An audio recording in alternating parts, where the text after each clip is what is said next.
Hello and welcome to CBA, coming to you from Hargeysa, Somaliland. My name is Abdillahi Hassan and you are watching the news in brief.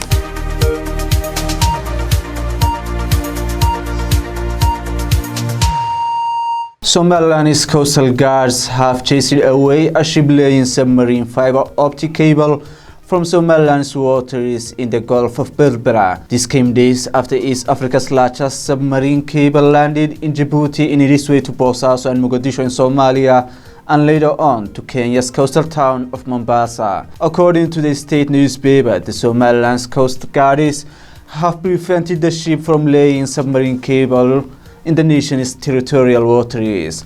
Last night, the ship has infringed on Somaliland's waters in several occasions to be rebuffed by the coastal guard. At one point, according to Somaliland's coast guards, the vessel fired warning shots over their heads. However, Somaliland's coast guards persisted in their chase to finally succeed around midnight Saturday. The vessel was carrying the 5,400-kilometer cable system dubbed the Djibouti Africa Regional Express 1, which will link Djibouti, Mogadishu, Mombasa and Boosaaso. It will deliver a capacity of up to 30 terabytes per second. Somaliland's Minister of Telecommunication and Postal Service has made it clear that the cable from Djibouti will not land in Berbera. Abdillahi, the Minister of Telecommunication, said a 25-year monopoly agreement between the government of Somaliland and a private telecommunications company compels the largest East African telecommunications submarine cable to escape Somaliland. Somaliland's government today launched a program for the registration of all refugees in the country. The Vice President has opened on Saturday a meeting aimed at finding out the exact number of refugees that are officially registered. The meeting was organized by the National Displacement and Refugee Agency. The meeting was attended by officials from various government departments such as the Ministry of Interior, the Refugees and Displacement Agency, and the Migration Department. The program aims to officially record and issue identity cards to all refugees in the country. The identification card will allow the refugees to stay in the country legally. It is estimated that over 20,000 refugees are already registered to Somaliland's government. The majority of those refugees are from Yemen and came to the country after the outbreak of the ongoing civil war in 2015. The Vice President commended the Refugee Agency for the good work it is doing saving the refugees and asylum seekers. He underscored that refugees do not face any discrimination in Somaliland and that they are allowed to provide for themselves.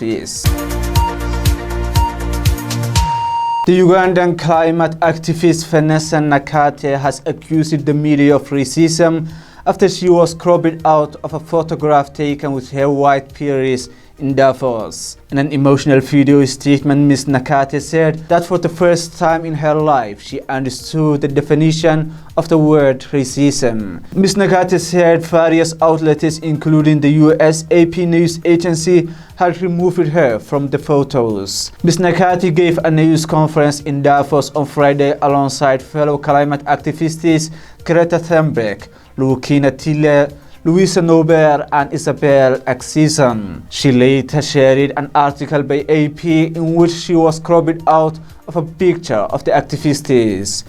In the viral video, Nakate elaborated on what she considers the erasure of black and brown voices in conversations surrounding climate change, pointing out that people like her are most vulnerable to the rising global temperatures.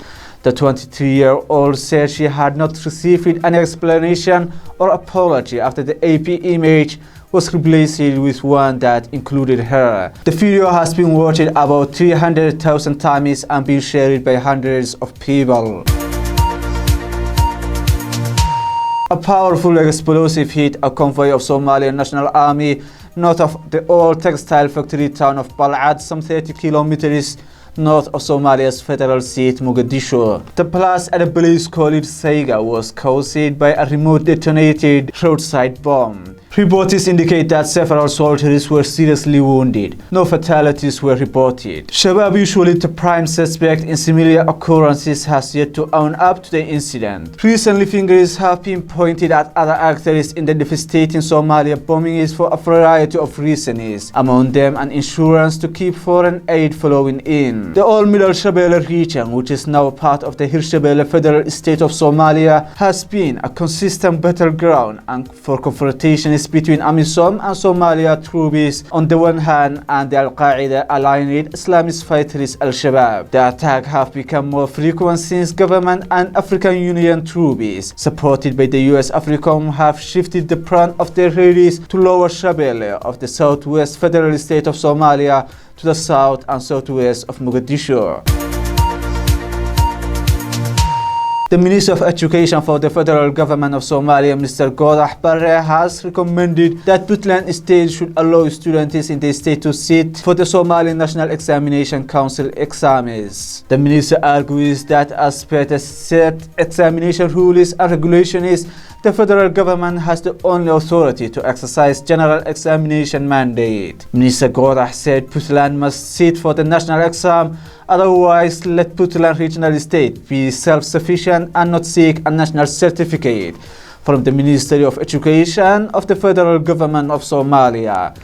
Puntland Ministry of Education has accused the federal government of not recommending the National Education Certificate after Puntland set its own regional examination for Puntland students. The federal government has spearheaded a strict education system in the whole country and is set to roll out a new educational curriculum. The federal member state of Puntland has been skeptical of the United National Exam. The Minister of Education of Puntland argues that the state has its own education system that it has been practicing since 2003, which is based on policy and unique curriculum. The examinations, which are held for the fourth consecutive year in Banaadir, Jubaland, Southwest, Galmudug and Hirshabelle, except Puntland, are presided over by the Somali Federal Ministry of Education. Thank you for watching us. That was our news in brief. Stay tuned for our full and more detailed news coverage.